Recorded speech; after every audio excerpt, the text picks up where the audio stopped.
Okay, mga ka-choknat, good afternoon. We just arrived in Hong Kong and we are now at a Renaissance Hotel dito sa Wan Chai, Hong Kong. So this is my room for the week.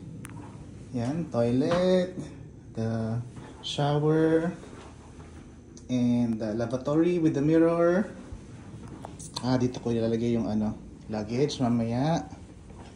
Ano to? I think this is the closet. Of course, ironing board with the bathrobe. Maybe we can swim later. Mirror also.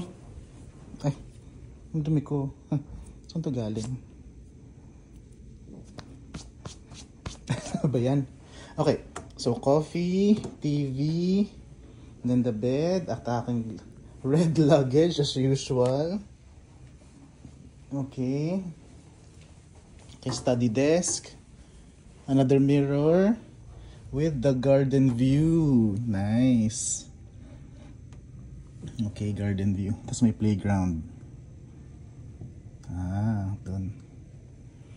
At ang mga naglalakihang building as usual ng Hong Kong.